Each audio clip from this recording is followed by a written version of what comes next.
Oui, on aimerait que ça se fasse partout.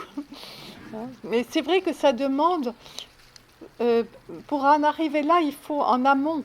Vous voyez, là où ça s'est fait pendant un an, il y a eu des réunions. euh, Pendant un an, il y a eu des réunions régulières avec l'équipe. Et bon, ça ne peut pas se proposer comme ça. Hein.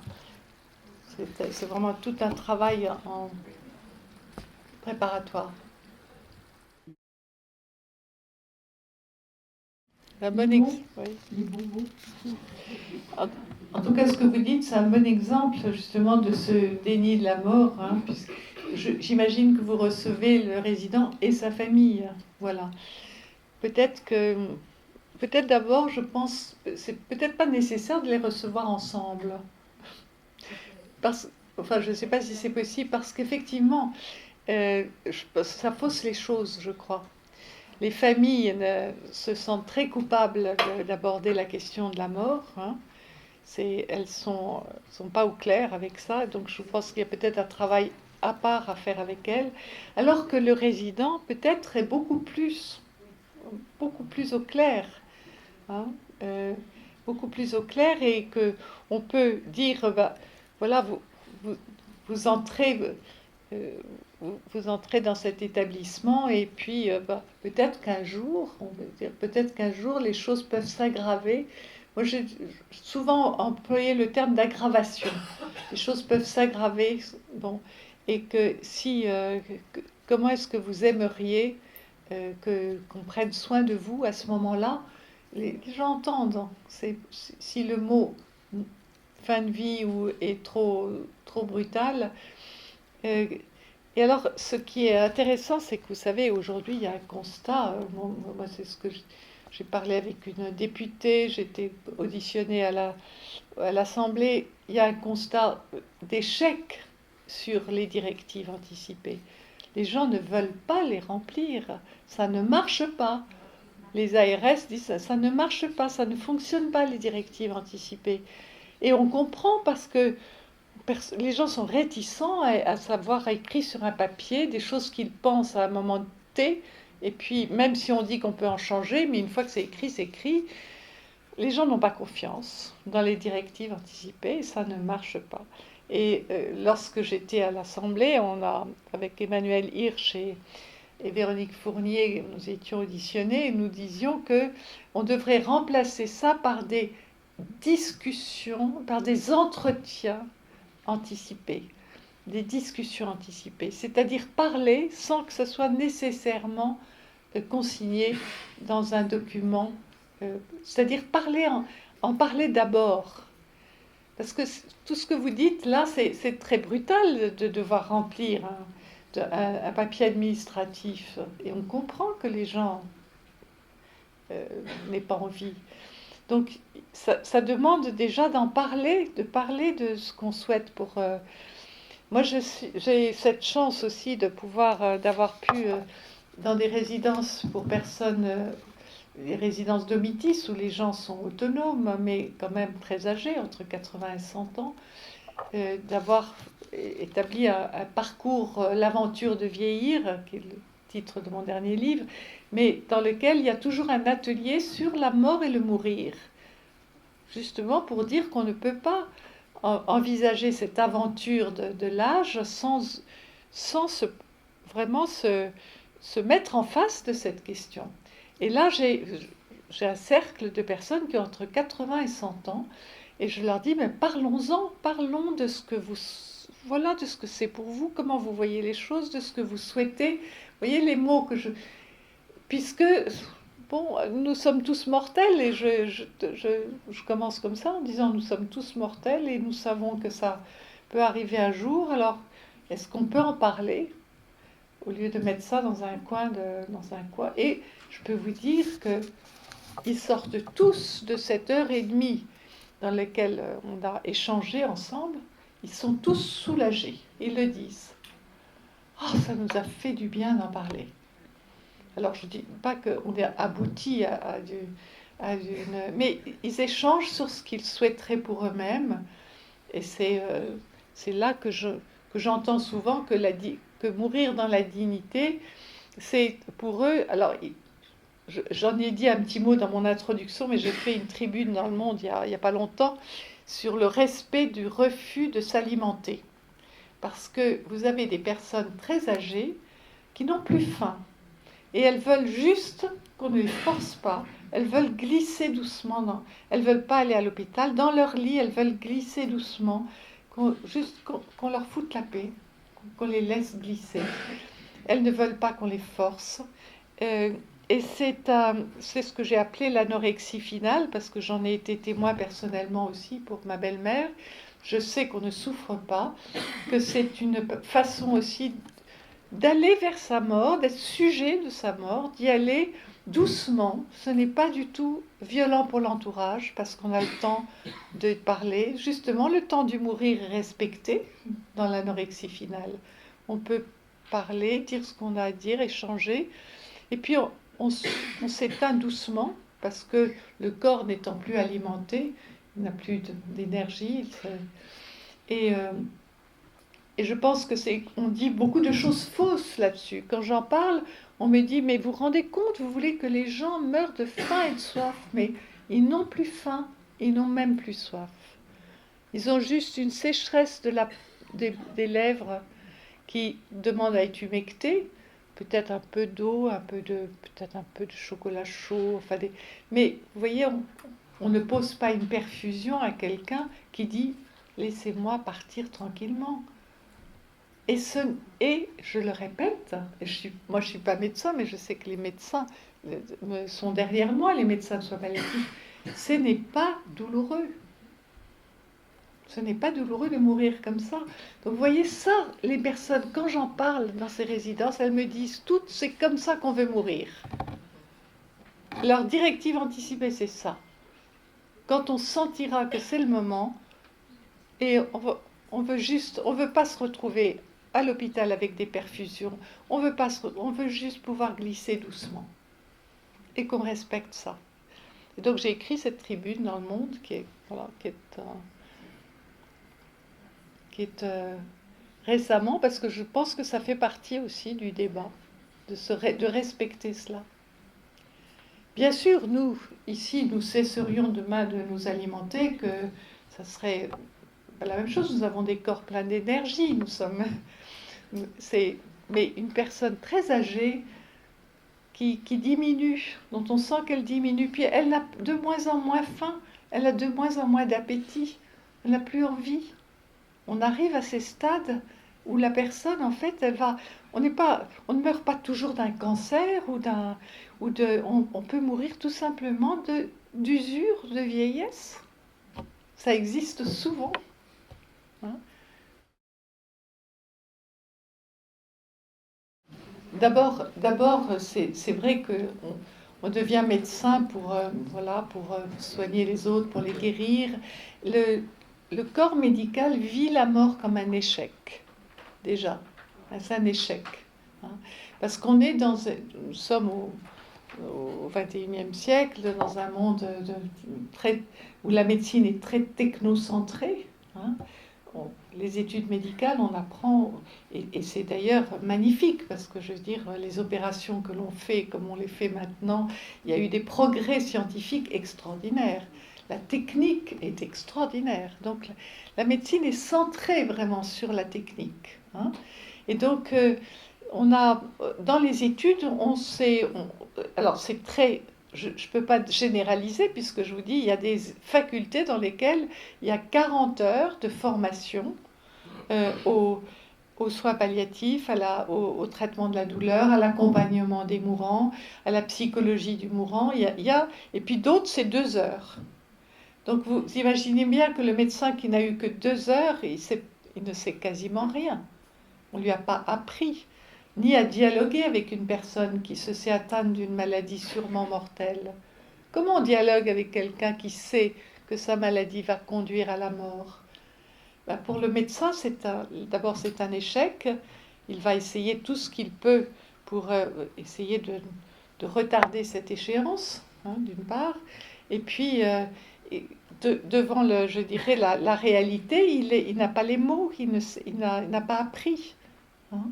Donc les médecins ne sont pas responsables de ça. C'est notre société et c'est surtout, je pense aussi, la faculté enfin, les facultés de médecine qui... euh, le docteur Sicard, qui est le docteur Sicard, l'autre jour je l'ai eu au téléphone, il me dit c'est une catastrophe. Les jeunes médecins, ça ne les intéresse pas la mort. Ça ne les intéresse pas. Et d'ailleurs, dans les choix aussi qu'ils font, ils privilégient beaucoup les filières très techniques. Hein. Il faut vrai. Alors, par contre, quand un médecin a eu une expérience personnelle, il a perdu son père, sa mère, sa femme ou un enfant, là, je peux vous dire qu'il se met à essayer d'en savoir le plus possible. Donc il se forme, il veut vraiment en savoir plus. Et il change complètement son attitude face à la mort. Donc il faut attendre qu'un médecin ait un événement personnel qui le confronte à la mort pour qu'il puisse s'ouvrir à cette dimension. Et à ce moment-là, je me souviens que c'était Xavier Emmanueli qui était... qui s'est occupé du SAMU social et qui était réanimateur. Il m'a dit, vous savez Marie, moi, toute une partie de ma vie de réanimateur, vraiment la mort pour moi, c'était l'échec. On essayait vraiment en réanimation de sauver les gens. Quand ils mouraient, je ne voulais pas... C'est vraiment une réalité. Je n'étais pas là. Ils arrêtent leur... voilà, c'est les infirmières probablement qui étaient là au moment où on désentubait ou bien... Il me dit, quand mon père est mort en réanimation, il me dit, j'ai pleuré toutes les larmes de mon corps et j'ai compris ce que vivaient les familles dans cette situation. Et là, il a complètement changé. Donc, oui, c'est notre monde qui rejette la mort, et qui n'a vraiment pas, qui n'a pas progressé sur le plan culturel, vous voyez. Cette culture n'est... Alors, on pourrait espérer qu'avec le... moi, j'ai un peu espéré, je l'ai dit d'ailleurs à la fin de mon livre, L'adieu interdit, que le Covid a un peu espéré que ça réintroduise la question de la mort. Mais je suis pas sûre. Je suis pas sûre que ça a été dans le bon sens. Voilà. C'est pour ça que alors, par contre, je pense beaucoup que chaque personne, elle a un rôle à jouer. Nous sommes tous des citoyens, on a un rôle à jouer pour cette culture de l'accompagnement. C'est une culture que chacun peut développer. S'il est conscient de certaines choses, il doit pouvoir autour de lui aider les autres. Parce que les gens en souffrent finalement de ce déni. Donc il faut absolument que chacun essaye d'en parler. Moi je trouve alors que c'était extraordinaire. C'est à Nantes que l'année dernière, la Maïf a organisé un grand colloque, La mort, parlons-en. La Maïf organise ça. Moi j'y étais, il y avait Delphine Orviller, il y avait des tas de gens. Il y a eu pendant 3 jours un grand colloque.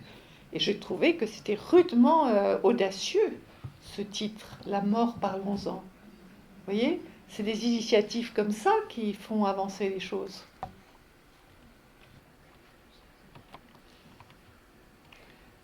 Vous savez, le mieux c'est de parler de soi, parler de votre rapport à la mort. Et là, les autres commencent à parler. Ça, il faut commencer par soi. Oui. Il y avait un rituel qu'on a fait dans le service, quand le service de soins palliatifs s'est ouvert en 87, il y a longtemps. J'avais mis en place une réunion où chacun devait dire comment la mort l'avait frappé dans la vie. Et on a démarré ce travail d'équipe comme ça. Et je me souviens du docteur Abiven, qui est mort aujourd'hui, et dont le fils aîné s'était suicidé, et qui avait parlé du suicide de son fils avec des larmes dans les yeux. Il avait ouvert la réunion. Je peux vous dire que tous les autres, après, derrière, ont parlé de la mort d'un grand-père, d'un enfant, d'une amie. Tout le monde a parlé d'une mort qui l'avait touché. Et à la fin, une infirmière m'avait pris par le bras et m'avait dit: Marie, je ne pourrai plus jamais voir les autres comme avant, parce que maintenant, je sais qu'on a tous souffert de la mort. On a tous vécu quelque chose de difficile, et ça nous soude. Voilà. Donc, parlez.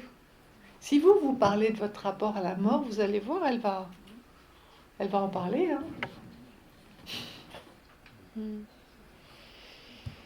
Alors, je ne sais pas du tout ce qui va être décidé. Je pense que les personnes que j'ai rencontrées montrent que c'est quand même pas évident, cette histoire. Parce qu'il faut changer le code pénal, déjà. C'est tout. C'est pas simple de changer notre code pénal, qui interdit de donner la mort. Hein. C'est déjà compliqué. Ensuite, est-ce que ça doit être, par qui cet accompagnement doit être fait? Est-ce que c'est par des professionnels? La plupart refusent, disent que ce n'est pas un soin pour eux. On peut comprendre, hein, puisqu'en plus c'est à l'opposé du serment d'Hippocrate. Donc, est-ce que ça doit être d'autres citoyens, comme d'ailleurs c'est fait en Suisse, ou aussi en Oregon, une association de gens qui s'occupent de ça. Tout ça est sur la table, je ne sais absolument pas ce qui va sortir. Hein. Je pense que en tout cas, c'est pas si simple qu'on essaye de le faire, de le dire dans le débat. C'est vraiment compliqué parce que les enjeux sont très importants. Et puis aussi, il faut aussi se dire, et penser l'avenir aussi. Moi, je me souviens que François Mitterrand m'avait dit, de mon vivant, jamais il n'y aura de loi sur l'euthanasie ou le suicide assisté, car notre société n'est pas bonne, m'avait-il dit. Et nous ne savons pas ce qu'on fera d'une telle loi dans un monde dans lequel les conditions économiques seraient désastreuses, dans lesquelles peut-être les vieux seraient considérés comme un poids pour la société. On ne sait pas. Il y a beaucoup d'inconnus. Donc, je veux dire, il y a un devoir de prudence aussi par rapport à ce qui se... Voilà, je crois que tout ça, beaucoup de gens en sont quand même conscients. Hein, qu'est-ce qui sortira? Mais en tout cas, je pense que c'est pas... Vous voyez bien, même votre question, ce n'est pas si simple. Ben, vous-même, si autour de vous, si c'est déjà d'accueillir les enfants et de dire qu'il n'y a aucune raison de les écarter. D'ailleurs, on croit les protéger, c'est l'inverse. Les adultes qui ont enfants ont été empêchés disent à quel point ils en veulent à leur entourage de les avoir empêchés. Hein. Et je crois que les enfants peuvent absolument, du moment qu'ils sont pas seuls, accompagnés, hein, on les tient par la main, on les dans les bras s'ils sont petits, on est avec eux. Ils reçoivent un double message. Ils reçoivent le message que la mort fait partie de la vie. Ben oui, on meurt. Un papa, une maman, un grand-père, une grand-mère peuvent mourir, oui. Ça fait partie de la vie, mais en même temps, les humains se soudent, se prennent dans les bras, se consolent. Il y a une solidarité autour de la mort. L'enfant capte ça. Mais l'enfant qu'on met dans un coin, qu'on n'emmène pas, il se dit c'est horrible, on ne me parle pas de ça, il sent l'angoisse, vous voyez, il ne voit pas le côté solidarité. Si on l'associe, il voit la solidarité. Moi, j'ai vécu quelque chose de très touchant il n'y a pas très longtemps, parce que le père de mes enfants est mort il y a 2 ans, et mes enfants il est mort dans sa maison, avaient décidé de le laisser dans le salon, sur un lit, donc il n'a pas été dans un funérarium, il est resté là. et toute la famille était là, allait dans la cuisine, revenait dans le salon. Il avait très, très, très bien préparé.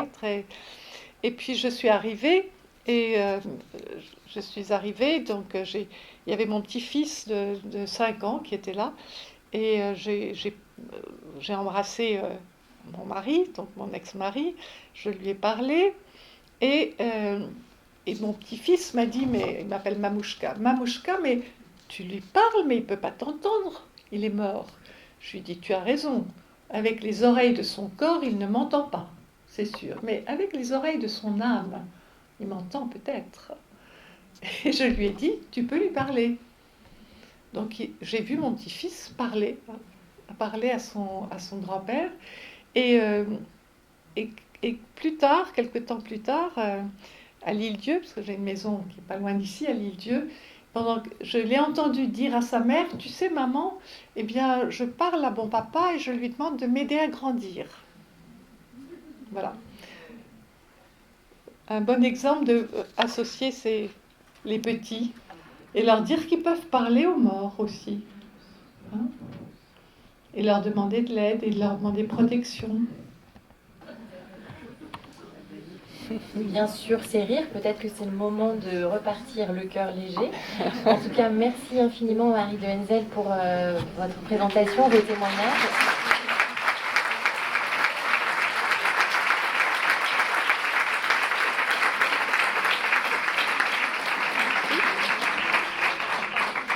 Et merci à vous toutes et tous qui êtes venus ce soir et qui avez été patients.